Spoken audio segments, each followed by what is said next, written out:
André, eu ao preparar esta entrevista, obviamente uma das primeiras coisas que fiz foi googlar o teu nome. E curiosamente, uma das coisas que me apareceu lá no fim da primeira página foi um vídeo YouTube de um cantor brasileiro, André Leonardo. Cá está.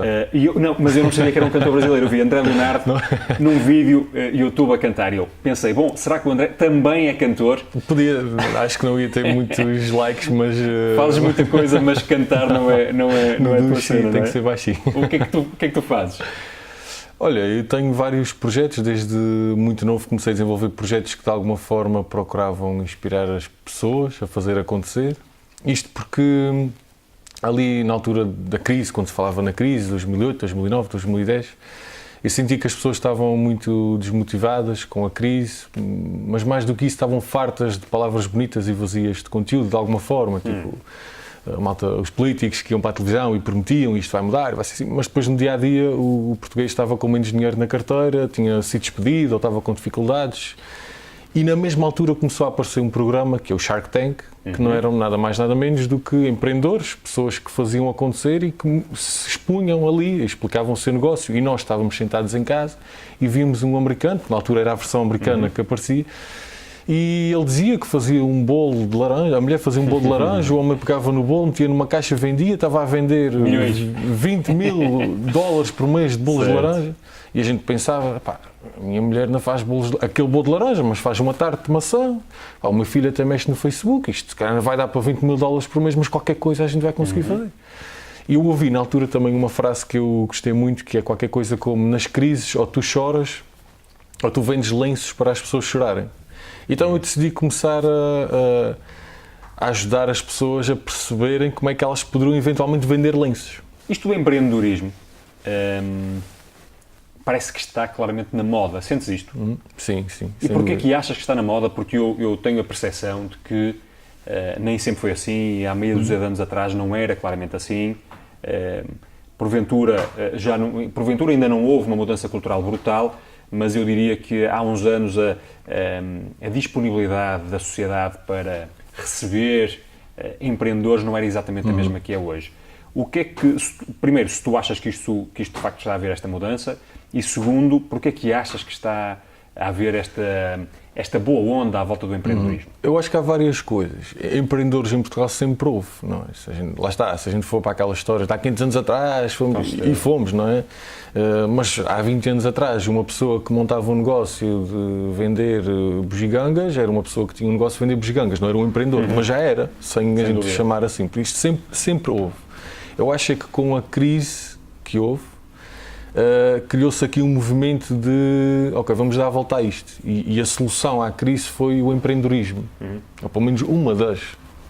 E como tal, os governos aproveitaram isso e criou-se uma série de associações e houve finalmente um movimento no país para isto ir para a frente pela primeira vez. E em todo o lado que nós vamos agora, há concursos de empreendedorismo, ideias, meetings, quase que há mais concursos do que às vezes pessoas a concorrer, não é? Mas realmente o país está muito preparado hoje em dia para isso. Porquê é que isso acontece?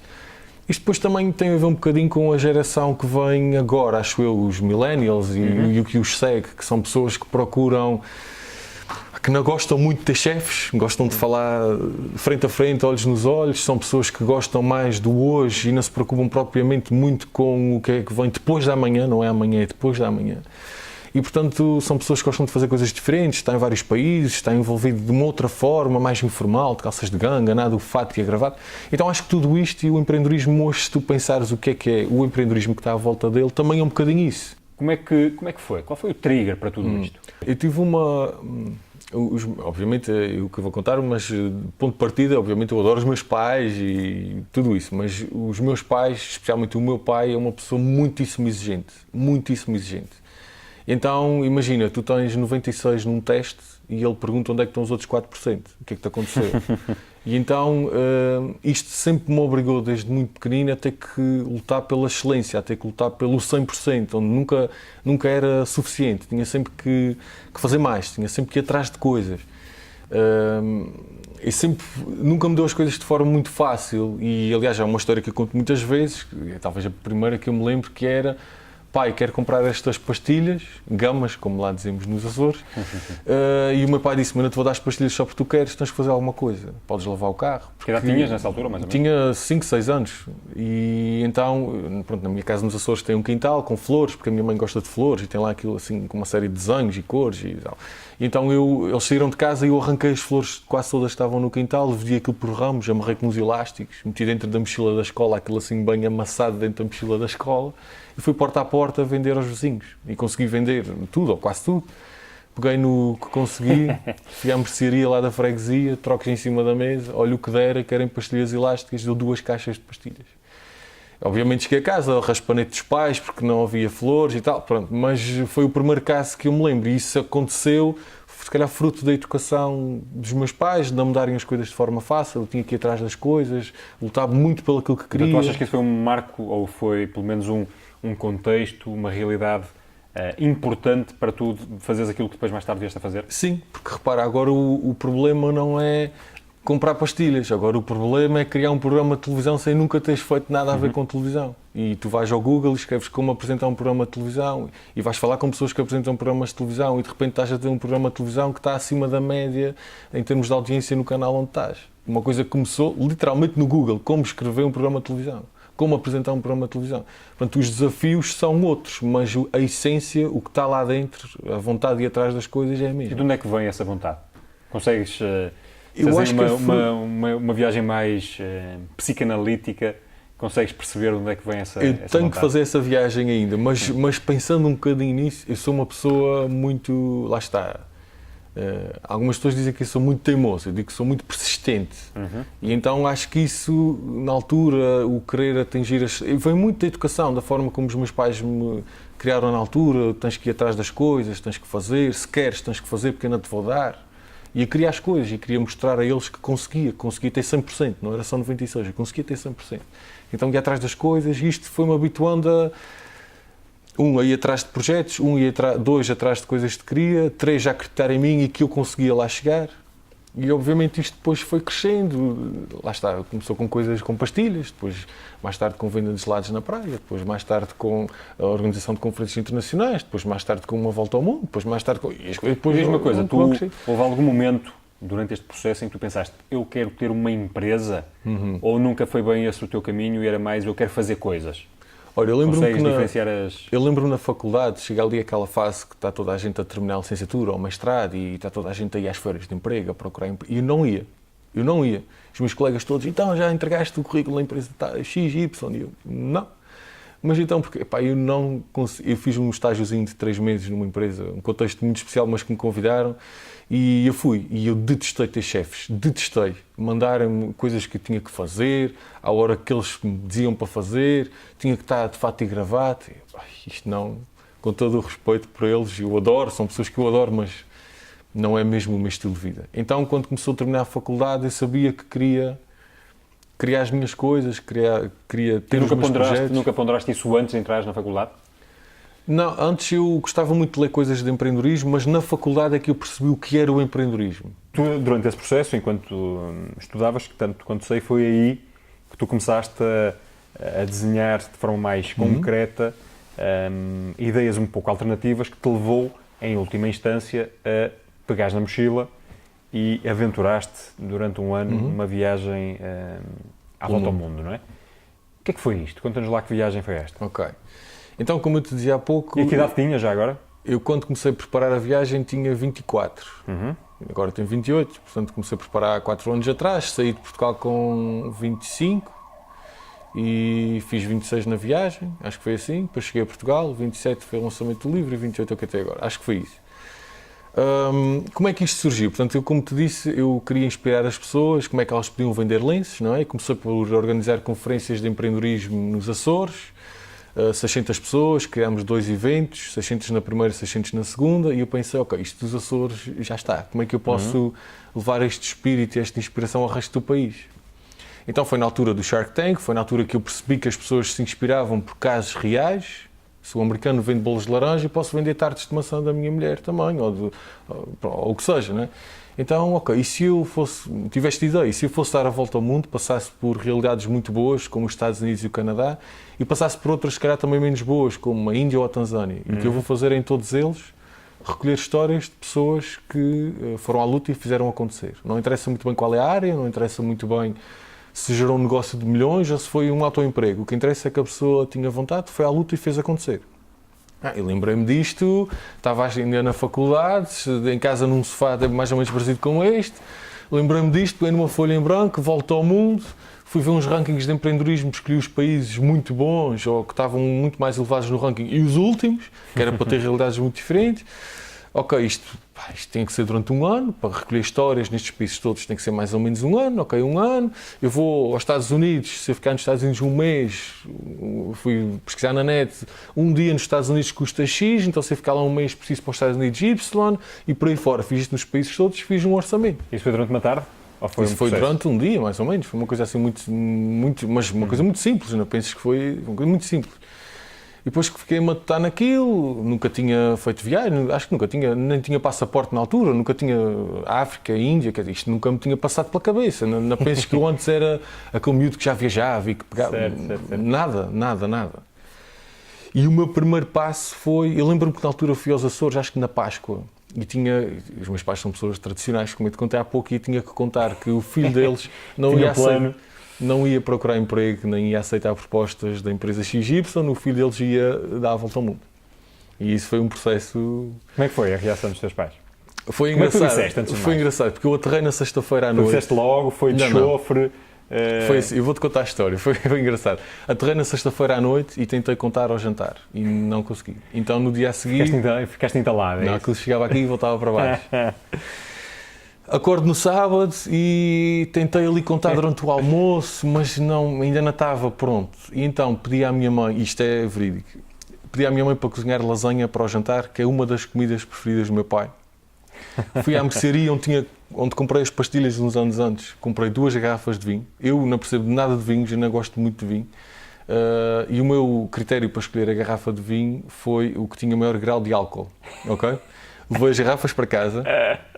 O Benfica, isto dizer no Norte, isto que vou dizer, se calhar não é muito bom, mas o Benfica ganhou durante a tarde. O meu pai estava no ponto, ok? Estava mesmo bem disposto. Chega ao jantar, lasanha para a mesa, toda a gente contente, garrafas de vinho abertas, eu a carregar no vinho, eles iam bebendo e eu carregava no vinho outra vez. Termina o jantar, eles a rir e eu, pá, é agora, quer dizer, momento melhor que isto não há. Isso é uma estratégia espetacular. Sentem-se aí, eles sentam-se no sofá e eu, mãe, pai, olha, há um projeto assim, eu ainda não sei muito bem como é que vai ser, está aqui a minha folha, o meu planeamento, não sei muito bem como é que vai ser, mas eu vou dar a volta ao mundo. É só um ano, é uma coisa simples e eles... O meu pai ficou com uma cara a olhar para mim, o meu pai esqueceu-se do Benfica, esqueceu-se... Não, ele não disse nada, mas o meu pai, a cara dizia tudo. O que a cara dizia era, pá, isto miúdo passou-se completamente. Ainda bem que temos mais um filho, porque este aqui já não faço nada com ele. A minha mãe ficou a olhar para mim, ela, salvo seja, mas não caiu para o lado, estava sentada, ficou muito preocupada.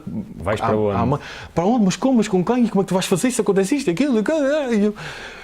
E depois eles andaram semanas, não, tu nem penses nisso, nem vais, porque vai-te acontecer isto, vai-te acontecer aquilo. Os meus amigos lá na Ilha Terceira gozavam comigo, diziam, volta ao mundo, volta ao mundo com essa t-shirtzinha do hard rock, vais. Se tu és assaltado em África, pá, tu és maluco e não sei o quê. Começa-mas a dar a volta à ilha, agora volta ao mundo e não sei o quê. A volta à ilha, na Ilha Terceira é 1 hora de carro. Tu és maluco e tal, não sei o quê. Pronto, e eu, no meio disto, fui desenvolvendo, comprei um livro que se chama qualquer coisa como preparar uma volta ao mundo para alguém que nunca deu uma volta ao mundo. Eu achei que aquilo era... O título tinha tudo a ver, pelo menos. 9,99€. Foi útil? Muito útil, que basicamente para um miúdo que está na faculdade são menos 2 Big Macs naquele mês, não é? Portanto, li o livro, comecei à procura de patrocínios, durante 2 anos apresentei um projeto a 97 empresas. Dessas 97... O que é que lhes oferecias? Maioritariamente responsabilidade social e, no fundo, um plano de marketing para eles. E, portanto, publicidade, no fundo. Associarem-se ao empreendedorismo, a um movimento relacionado com... Tinhas um bom pitch? Ou... Tinha. Ao fim de 97 o meu pitch foi melhorando. E ao fim de 97 eu tive 7 sims. E o primeiro sim foi ao número 40 e tal, ou 50 e tal. Portanto, eu tive 40 e tal nãos para aperfeiçoar o pitch, até que veio o primeiro sim. O patrocinador principal foi o Grupo Nabeiro, da Delta. Aliás, eu viajei com uns pacotinhos de café Delta e depois estava no meio da Tanzânia e fazia um vídeo tipo: malta, estou aqui no meio da selva, estou aqui a beber um cafezinho Delta, um abraço para Portugal e tal. E, como é que convenceste o comendador Rui Nabeiro ou alguém da empresa dele? Foi apresentando o projeto, foi o que é que eu... Dinheiro. Não havia, quer dizer, tu és um miúdo dos Açores, não conheces ninguém. Pois isto é um processo engraçado, que é tu vais já ao Google e escreves, neste caso Delta, e aparece o número de telefone geral. Então assim, boa tarde, aqui é o André, queria apresentar um projeto para uma volta ao mundo, com quem é que posso falar? Do outro lado tendo uma pessoa na recepção: volta ao mundo, amigo, isso também queria eu. Não, isto aqui não é... Não, eu quero falar com o diretor de marketing. Não lhe vou passar o diretor de marketing. Claro. Então, mas dê-me lá, então olha, marketing@delta.pt, lá vais tu, mandas um e-mail para lá, recebe uma equipa para aí, vou dizer à sorte, 20 pessoas. Lá ao fim de um mês respondem-te ao e-mail a dizer que não estão interessados, ou que estão interessados, ou vêm cá reunir com o técnico, com o estagiário que chegou da equipa de marketing. E vais lá. Por acaso na Delta não foi assim, mas em grande parte dos 97 foi assim.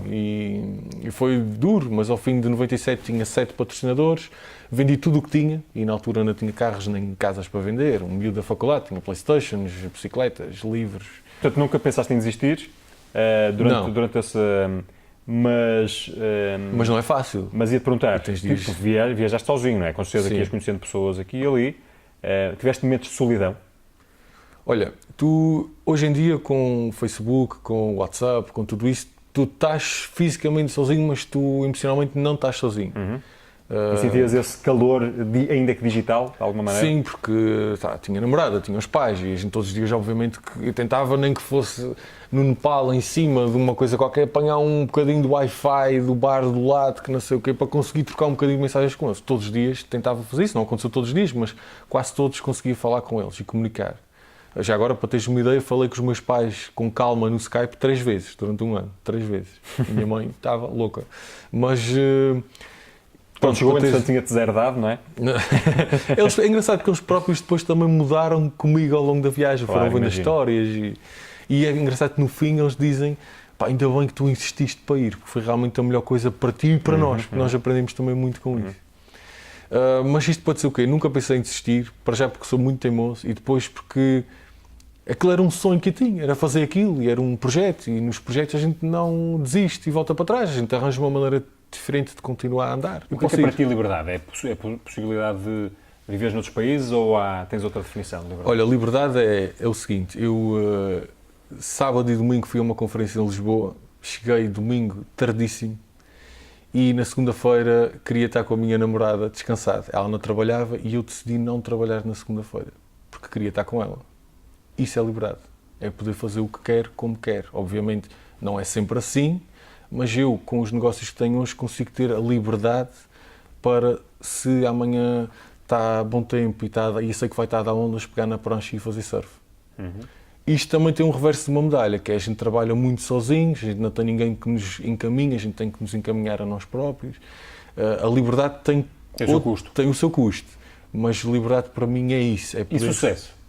Que é para ti sucesso? É teres liberdade ou tens outra, juntas de alguma coisa ter mais? Liberdade e é estar envolvido em projetos que envolvem um propósito primeiro e depois que obviamente tem uma sustentabilidade financeira também por trás deles, mas tem que ter um propósito. Eu raramente, não me lembro de um projeto que eu me tenho envolvido que não é de uma área que eu gosto, não é de uma coisa que não me faz pensar em horas, quer dizer, e certamente isso acontece contigo, há projetos ou coisas que nós estamos envolvidos e estamos sempre a olhar para o relógio, que ganda seca, isto nunca mais acaba, nunca mais despacho isto. E há outros que a gente fica ali hora e esquece de olhar para o relógio. E eu procuro ter projetos assim.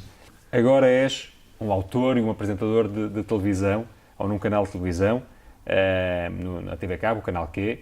O teu programa ainda é estranho ouvir isso, nunca pensei em ser apresentador de um programa, acho que não. Mas pronto, acho que de facto já me disseste que tudo começou com ir para o Google, descobrires como é que se escreve um programa ou coisa do género. Mas eu queria perceber o seguinte, ok, isso é a construção, mas como é que tu vendes a ideia a um canal? Ok. Então, já agora vou-te explicar o porquê é que surgiu o programa, não é? O programa surgiu porque eu comecei a fazer as palestras pós-Volta ao Mundo e inspirava as pessoas, mas em palestras de 200 pessoas, 300 pessoas, 500 pessoas, ok. Isto é 200 a 300 de cada vez. Pá, mas se eu faço um programa de televisão, aquilo... Escala muito mais. Se tiverem 5 pessoas, 10 mil pessoas a ver o programa, logo ali dá quase um ano de palestras minhas. Claro.